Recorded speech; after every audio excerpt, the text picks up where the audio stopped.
please refrain from the use of flash photography. And if you need to leave at any time during the show, please exit up the stairs where an operations ambassador will assist you. This evening, we take you on a journey into the night to see a whole world that comes to life under the cover of darkness. Sit back, relax, as SeaWorld is proud to present Rescue Tales Night Vision. Hello everybody, how you guys doing tonight?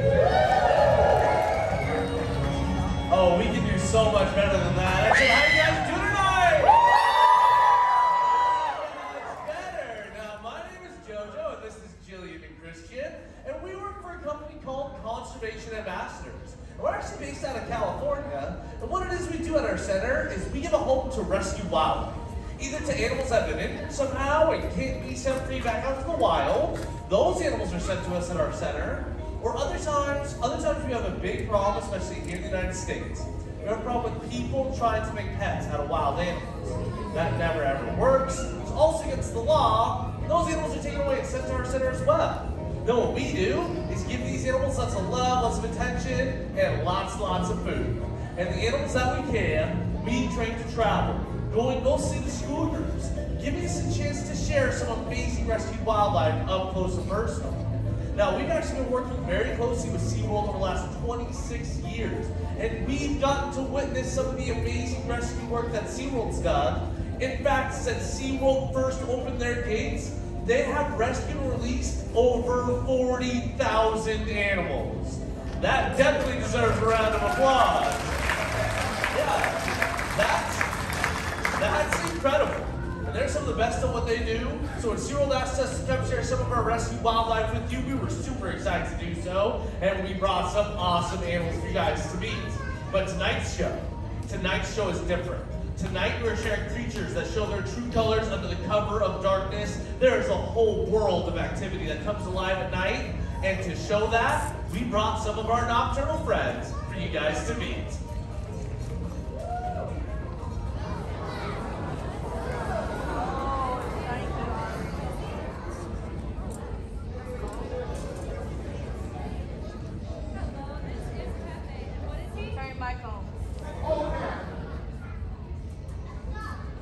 There we go. Let me show you working now. He is a skunk, you guys are right.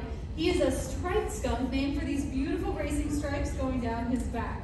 There's also a spotted skunk that lives right here in Florida, as well as a hog-nosed skunk with a nose kind of like a pig. But what ties all skunks together is the spray. You guys all know about skunk spray, right? Yeah. Exactly. So instead of talking about it, I think I'm just going to show you how it works. I'm just kidding. I'm saving that whole stunt for the end of my career. And it will most definitely happen in a junior high school. Oh, it's gonna be amazing. But that spray is the skunk's only form of defense. He can't run that fast, he doesn't have super sharp claws or a very strong bite. So, let's say a skunk sees a predator. The first thing that skunk is gonna do is throw a fit. Have any of you all ever thrown a fit before? Yeah, I know I have. So the first thing that skunk is gonna do is stomp his little skunk feet to say, I am a skunk and I am about to spray. If that first warning doesn't work, he'll even do handstands, waving that big tail in the air to show off that he is a skunk and he is about to spray. And if that second warning isn't enough, well, then he is gonna spray. They can spray about 15 feet, so some of you all are in the spray zone. Now, we all know that smells bad, but that's actually not the important part. That spray will get to the eyes and the nose of the animal that's attacking him, and it burns, working like nature's pepper spray. And hopefully, that animal will leave him alone. Now, we've been having a bit of a problem with skunks. Every week at our center, we'll get calls from people saying, oh my goodness, we've got such a skunk problem. So we'll say, what's the problem? And about 9 times out of 10, it's a family saying, well, every night there's this family of skunks that comes up onto our porch and eats all our dog and cat food. I'm sorry, that's not really a skunk problem, that's a people problem. People are leaving out food in the middle of the night and expecting wild animals not to come up and eat it. But it is causing some problems though. These skunks are getting so much extra food that they're having more and more babies, and then the population is growing to the point where they're now problem animals. It's very easy to fix though. Just bring that dog and cat food in at night, and then these guys will go back to eating things they're supposed to eat. Things like slugs and snails and other of pests that will turn them into helper animals rather than problem animals. Now, we got little Pepe because his mother was unfortunately hit by a car, and when the people got out and saw little Pepe by the side of the road, they decided to take him home, and even managed to get his scent glands removed, which meant that when they got caught, Pepe here was deemed non-releasable. So instead, he was sent to us at our center. Let's give a hand to Pepe, our striped skunk. Now this beautiful and venomous creature is Smaug, and she is the Gila monster. And she actually came to our center because there was a couple that was driving through the Arizona deserts in the middle of the night when they saw this beautiful creature walking across the road, and they decided to scoop her up and try to smuggle her into California. But they were caught at the border of Arizona and California at the agriculture station with this venomous creature riding in a bin on their dashboard. People are silly, and she was taken away and she was sent to us at our center, but because the couple wouldn't reveal the exact location that they found her, Smaug here wasn't able to be released. See, Gila monsters are highly territorial, and if she was released into the wrong area, she could push out another Gila monster that already lives there. But Gila monsters are truly amazing. For instance, the venom in that mouth. The venom in her mouth isn't usually fatal to humans. In fact, the biggest problem you'll face if you get bit by a Gila monster is getting them to let go. Because their venom's not set up like a snake's where they inject it through hollow veins in their mouth. No, hers is in her saliva. So she'll bite down, she'll work her jaws back and forth until that venom seeps into her prey, and eventually she can make a meal out of it. She is also an amazing survivor. She can survive for 6 months with no food and no water, only using that fat storage deposit in her tail for energy when she needs to go out and look for food. And she'll wait until nighttime when all the other animals in the southwestern deserts that she lives in are more active. That's when she goes out, flicking the snake-like tongue of hers in search of her prey. And, you know, there's a lot of rumors about Gila monsters, like they can leap up and breathe venomous gases into your faces. That's just not true. This slow-moving, heavy-bodied, mild-mannered creature really isn't so monstrous once you get to know her. That's little Smaug. Let's say goodbye to the Gila monster here. And this is Poppy, our Virginia opossum.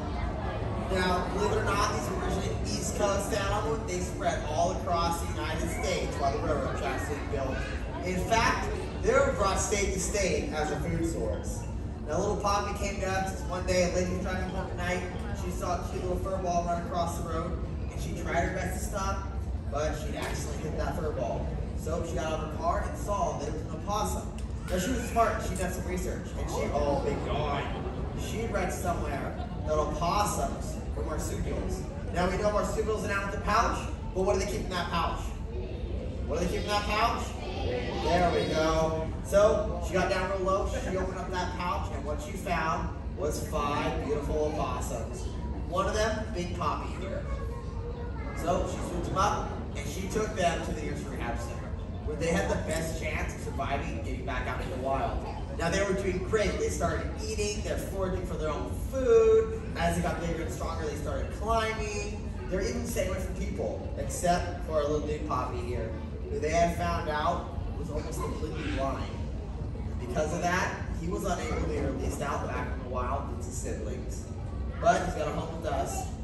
Now Poppy here is 2 years old, and that might seem young, but in the wild, these guys only live 3 to 4 years. But here's the kicker, guys. In those 3 to 4 years, mama opossums will have up to 50 babies. Yeah, if I had 50 kids, I would probably call it 4 years too. Now Poppy here has an amazing job, and what that is, he keeps us all safe at night. And he does that by eating his favorite treat. He eats ticks. He eats up like 5,000 ticks in just one season. To the biggest carrier of Lyme disease. So if you see little Poppy cruising around your backyard, just know he's doing his best to keep you all safe at night. Alright, that's Poppy, North America's only marsupial.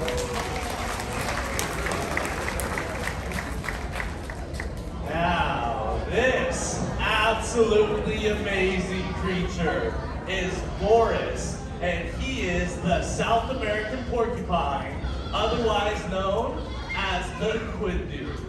Now, you guys have all heard about how porcupines shoot their quills, right? Okay, well, I'm going to show you how it works. What I'm going to do is I'm going to clap really loudly. When I clap really loudly, that's going to startle the porcupine. He's going to shoot maybe 10 to 20 quills towards the audience. So you guys in the front rows, cover your eyes. No. Is that really true? Do porcupines shoot their quills? No, I didn't even see it written in some books, but those quills aren't spring-loaded. She can't say fire missile 6 and fire around towards the audience. No, the quills are just hair. It's hair that's sharp and stiff and pokey, and when another animal touches them, that's when those needles are left behind. But I'll tell you what, porcupines are truly amazing animals. They make up most of the world's largest rodents. For instance, the Indian and African crested porcupines that can be over 50 pounds and have quills that are over 2 feet in length. Or there's the North American porcupine, which are fuzzy little tree climbers, which have barbed quills. There we go, buddy. Barely not. That we have here in the United States. But my favorites to talk about are definitely the South American. This one here has over 30,000 quills covering his entire body. The only parts that aren't covered in quills are the pads of his feet, that big old button nose of his, as well as the very tip of his amazing prehensile or grasping tail. And I'll tell you what, porcupines, this guy here, he'll wait until nighttime. And that's when he is moving through the rainforest that he lives in.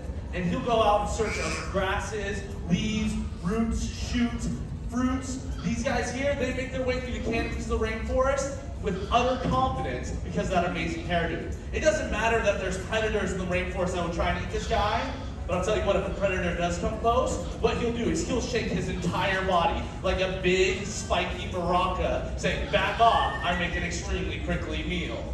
But these guys here, they are truly amazing. They have ever-growing teeth like all rodents. It's made out of keratin. He has to chew on hard woods in order to keep those teeth at a healthy level. And Boris here, he actually came to our center from an animal production company that was set up to do movie shoots and commercials with them, but they shut down due to a lack of business. So Boris here retired from the big screen to now doing programs with us. Anyways, I think he's absolutely amazing. That's Boris, the South American porcupine.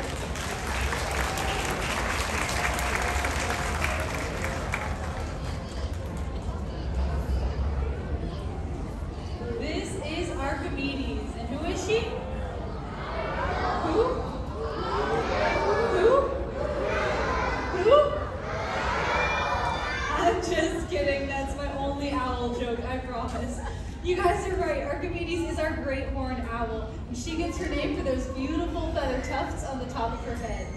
Now, owls are perfectly set up to fly and hunt at night, and she has a couple adaptations that help her out. Number one is her eyes. Her eyes are so good at seeing in the dark that if we took out all the light in this room, just made it so completely pitch black you couldn't even see your own hand, and we put out one little candle, that one tiny candle's worth of light would be enough for her to see about as well as we can see right now.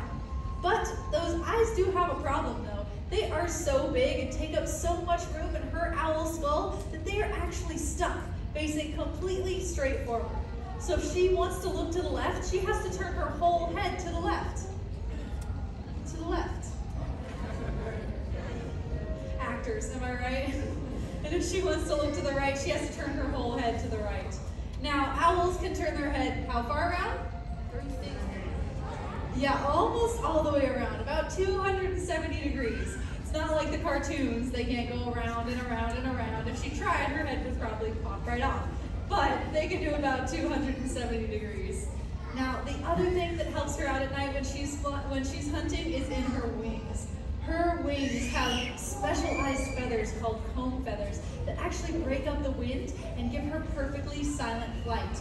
And that helps in a couple ways. Number one is when she's hunting at night, she's not just looking for food, she's listening for food. And if she's up in the air going flappity flappity, she's not going to hear all those little rodents scurrying around on the ground. And the second way it helps is those rodents will never hear her coming, and she can make a sneak attack to grab her food. If she hears or sees a mouse or rat on the ground, she will swoop down and use 600 pounds per square inch of crushing force to grab that animal and make it a meal. And an owl this size can eat about 3 to 5 small rodents a night, making them an extremely important part in the cycle of life. because these guys help keep us from being overrun by the rodent world. Now, Archimedes here was flying free until about 10 years ago when she made a very big mistake. She accidentally swooped in front of a car, and although that driver tried to stop, they couldn't, and they hit this poor bird, crushing her left wing. Luckily for her, they scooped her up and they took her to the UC Davis Raptor Center in California, where they saved her life. But because birds' bones are hollow, they often don't heal quite right. And that's what happened to Archimedes here. She has just a slight bend in her left wing that takes away her gift of flight. So instead, she was sent to us at our center. Now, I think she's absolutely gorgeous, but these colors of hers are for the opposite of showing off. If you were to put her up against an oak tree, she would blend in perfectly and be completely camouflaged for life in our woods. That was Archimedes, our great horned owl. Now this is Disco, and he is our gray fox. And Disco was actually found abandoned as a little tiny fox kid. And the people that found him took him to a rehab center, but unfortunately the rehabber that got assigned to him did all the wrong things. She loved him and she cuddled him and let him sit on the couch and watch TV with the kids and play with the dogs. And by the time she had brought him back to that rehab center to be released, she had completely ruined him. He had lost his respectful fear of people and wouldn't be able to survive in the wild. So they called us and we took him in about 12 years ago. Here's the thing. Foxes only live about 8 or 9 years. Disco here is 13 years old. That makes him a senior citizen, which is why we brought him to Florida. Now foxes, they are perfectly set up for hunting at night. They use their cat-like movements to scale trees with ease. They're excellent scavengers and hunters, eating everything from birds, mice, carrion, berries, and grasses. And even though he is so well adapted to survive at night, we started to lose the gray foxes. We were losing them because of this beautiful fur of theirs. So many foxes were killed for their pelts that we started to lose our gray foxes, and that caused another problem for them. We decided to introduce a new species, an invasive species called the red fox, that took over their habitats, took away their food sources. But in recent years, the gray foxes have been making a steady comeback, which I think is very cool to see. Now, although Disco here, he may look cute, he has a very strong, musky odor. That smell of him helps him mark his territory from other males. It also works like his own personal cologne to attract the lady foxes during mating season. But even though he's stinky, we still love him. That's little Disco. Let's say goodbye to our gray fox here. All right, who likes milkshakes? Well, so does our little curly-haired tarantula, Octavius. In fact, some might say he's a bit of a milkshake connoisseur. And he travels the grasslands in Costa Rica looking for the best flavor. Now he tells me right now his favorite flavors are slug, cricket, millworm, and your favorite house guest, the cockroach. Now what I mean by that is he will grab onto his prey with all 8 limbs, he will suck them in really tight, and he will release a special enzyme. And that enzyme begins to liquefy those bugs. Now when he's nice and ready, and those are nice good bugs, he'll take those 2 fangs, and right behind me is his own 2 custom-like straw teeth that he will dip on in and slurp around up just like a milkshake. Now don't worry too much, he's the mighty human. You would feel like you're bee sting. What he has to keep away from bigger predators are those curly little hairs. And what he'll do when something scares him, he'll start rubbing on himself and he'll start flaking off those little hairs. And he'll start to get in the predator's eyes or nose, and it'll make him feel like they have really bad allergies. It's a great thing, but we got little Octavius here because a young man had him as his childhood pet, and as he got older, he had to go to college. And that responsibility fell onto his mama. Now, the only problem was, his mama was afraid of spiders. So, she sent him on over to us. Now we have Octavius here. Well, we recently got in contact with that young man. He was super thrilled to hear that his childhood pet, Octavius, was doing shows for you guys, educational shows, and educate the public. All right, that's Octavius, our curly-haired tarantula. Oh, give the tarantula a little bit more of an applause. Yeah, she's cute and furry just like the rest of them. But this is Zig and Zag, and they are 5-week-old raccoon babies. And these 2 little guys, they came to our center because somebody chopped down a tree in their backyard, and these 2 little ones fell out of a nest. Now, Mom was nowhere to be found, so they took him to a rehab center. But unfortunately, the county that these guys were found in has a non-release policy for raccoons. So these guys needed to find a forever home, so they called us and asked if we could take them in. And how could you say no to those cute little faces? I am so excited to watch these guys grow and develop with you guys here at SeaWorld. And raccoons are one of the most highly adaptable animals on this planet. For instance, their hands. They have hypersensitive fingertips. Fingertips that are about 6 times more sensitive than yours or mine. That allows them to feel in the rocks and riverways and creeks and search up crawdads and frogs, while their eyes are still up and looking out for predators. They also have these amazing wrists that can rotate, so they can go up trees head first, as well as come down trees head first. In fact, these guys are so good at being in the trees. Check this out. They're just learning how to walk, and they can already hang upside down. But my favorite part about the raccoons is their stomach. See, they're what's known as an omnivorous animal. Can you guys say omnivorous? Yeah, that's a big fancy word, meaning these guys can eat anything and everything. Beetles, grubs, worms, fruits, flowers, dead stuff, eggs. I mean, these guys here, they can survive on the coast by eating mussels and clams. They can survive in the deserts by eating cacti and bugs. You know, these guys here can even survive in the hearts of our greatest cities. And I think for putting up with us, we gotta give the raccoons a whole lot of credit. Yeah. Now, we like to end the show with just a few things, easy things that you can do to help protect our wild friends. But since we're talking about nocturnal animals, let's talk about nocturnal problems. Things like removing those supplemental food sources, like leaving dog food and cat food out at night, or insecure trash cans. That basically makes the animals reliant on those food sources and distracts them from their natural behaviors. Another big one is don't throw food trash out your window at night when you're driving. That attracts animals to the roadways and often gets them hit by cars. And another big one right now is actually light pollution. If we can turn off some of those outdoor lights at night, the nocturnal animals will go back to their natural behaviors under the cover of darkness and keep our ecosystems nice and healthy. Anyways, thank you so much for coming and listening to our Rescue Tales Night Vision. Enjoy the rest of your night here at SeaWorld, everybody.